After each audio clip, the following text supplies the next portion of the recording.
Bismillahirrahmanirrahim. Assalamualaikum warahmatullahi wabarakatuh.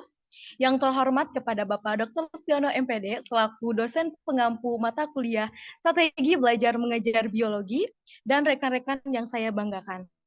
Perkenalkan kami dari kelompok 2 yang akan mempresentasikan mengenai model contextual teaching and learning yang mana beranggotakan saya sendiri, Monica Lelasari, Lupi Muslimah, Sally Octavia, Nabila, dan Raisa Raya Riani Nadila.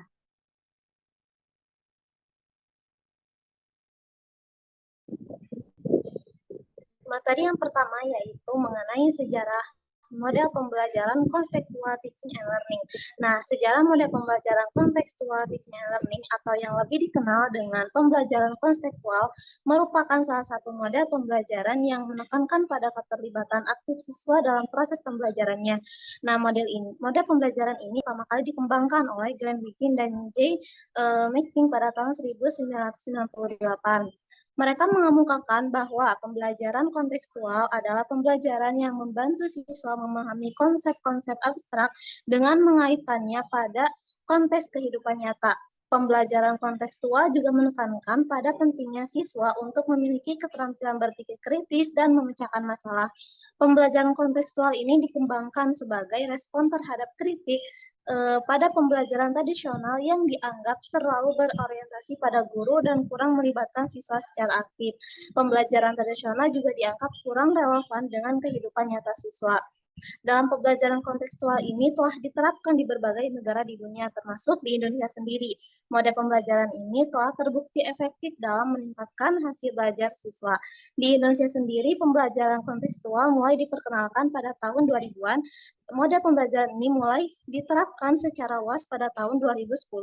Seiring dengan diberlakukannya kurikulum 2013 yang menekankan pada pembelajaran aktif, kreatif, inovatif, dan menyenangkan.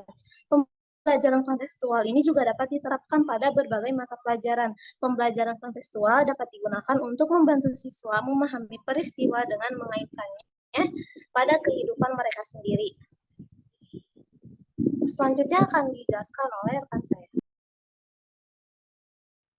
Kemudian itu ada apa itu CTL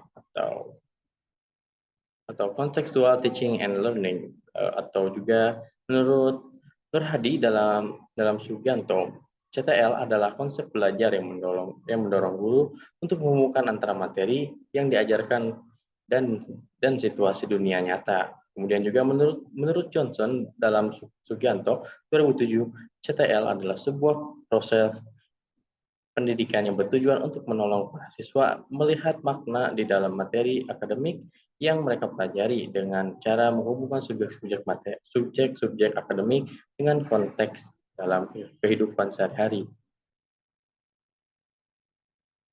Nah, berdasarkan ahli di atas dapat disimpulkan bahwa CTL adalah konsep belajar yang membantu guru mengaitkan antara materi yang diajarkan dengan situasi dunia nyata siswa di dunia nyata siswa dan mendorong siswa membuat hubungan antara pengetahuan yang dimilikinya dengan penerapan dalam kehidupan sehari-hari.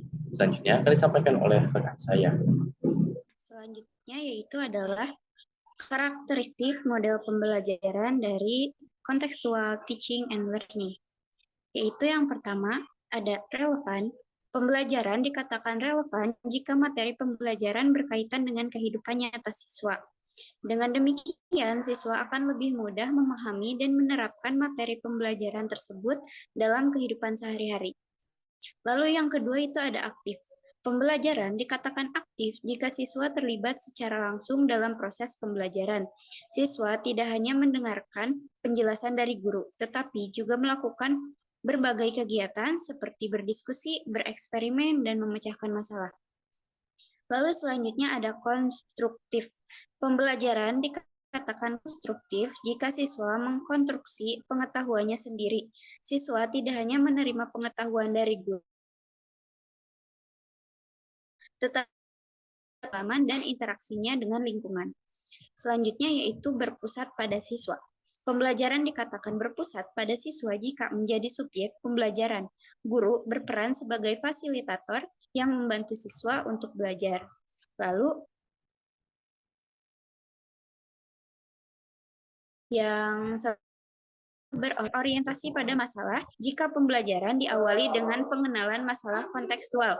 Masalah kontekstual adalah masalah yang berkaitan dengan kehidupan nyata siswa. Lalu yang terakhir adalah berbasis proyek. Pembelajaran dikatakan berbasis proyek jika siswa bekerja dalam kelompok untuk menyelesaikan proyek. Proyek merupakan tugas yang harus diselesaikan oleh siswa secara berkelompok. Selanjutnya akan disampaikan oleh Oke, selanjutnya ada langkah learning atau CTL, di mana ada 7 poin. Yang pertama adalah modeling atau pemodelan. Di sini guru akan mengutarakan kompetensi dan tujuan, bimbingan, serta motivasi. Yang kedua ada inquiry, yang terdiri dari pengidentifikasian, analisis, observasi, serta hipotesis. Inquiry ini diterapkan untuk berbagai teori dan konsep. Lalu ada questioning atau bertanya. Nah, langkah ini mencakup mengarahkan, mengeksplorasi, menuntun, evaluasi, inquiry, serta generalisasi. Ditanamkannya karakter ini karena ingin tahu pada pembelajaran dengan cara bertanya. Lalu selanjutnya ada learning community atau masyarakat belajar. Cakupan pada bagian ini adalah masyarakat, kelompok atau grup, di mana siswa diminta untuk bekerja sama, melaksanakan berbagai aktivitas serta penelitian. Lalu ada konstruktivisme yang terdiri dari pembuatan pengertian secara mandiri, tesis sintesis, konstruksi, teori, serta pemahaman. Lalu ada reflection. Nah, pada bagian ini siswa diminta untuk mengulas dan merangkum materi pada sesi akhir pertemuan. Dan yang terakhir ada authentic assessment. Ini merupakan proses akhir pembelajaran di mana siswa dinilai dan menilai secara objektif agar siswa bisa mewujudkan kompetensi yang telah disampaikan pada awal sesi. Untuk materi selanjutnya akan dijelaskan oleh rekan saya. Nah, di dalam CTL ini ada kelemahannya. Yang pertama, diperlukan waktu yang cukup lama saat proses pembelajaran berlangsung. Yang kedua, jika guru tidak dapat mengendalikan kelas, maka dapat menciptakan situasi kelas yang kurang kondusif. Yang ketiga, guru lebih intensif dalam membimbing. Dan yang keempat, guru memberikan kesempatan kepada siswa untuk menemukan atau menerapkan sendiri ide-ide dan mengajak siswa agar dengan sadar menggunakan strategi mereka sendiri untuk belajar. Namun dalam konteks ini, guru memerlukan perhatian dan bimbingan yang ekstra terhadap siswa agar tujuan pembelajaran sesuai dengan apa yang diterapkan semula. Boleh next selanjutnya?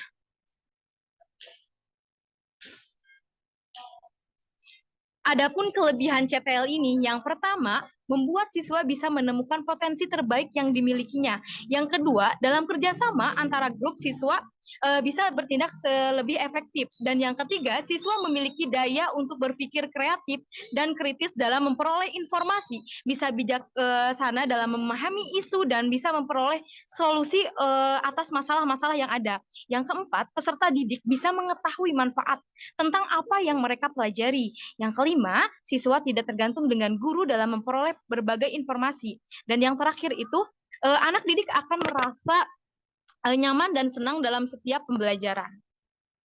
Nah, bisa disimpulkan dari materi yang telah disampaikan oleh rekan-rekan semua, bahwa dalam pelaksanaan pembelajaran kontekstual ini, siswa akan belajar secara aktif dan guru akan berposisi sebagai mediator dan pembimbing. Nah, impak yang paling terasa pada implementasi pembelajaran kontekstual adalah siswa pada masa yang akan datang bisa merubah menjadi pribadi yang fleksibel, terutama saat menyelesaikan berbagai masalah. Dengan penerapan model ini, permasalahan yang ada bisa mudah untuk diidentifikasi sehingga siswa bisa menyelesaikan masalah sesuai konteks zaman, terutama untuk mengatasi berita palsu atau hoax. Selanjutnya, next selanjutnya. Nah, mungkin itu yang dapat kami sampaikan dari kelompok 2. Mohon maaf atas segala kekurangannya. Sekian, terima kasih. Billahi taufiq wal hidayah. Wassalamualaikum warahmatullahi wabarakatuh.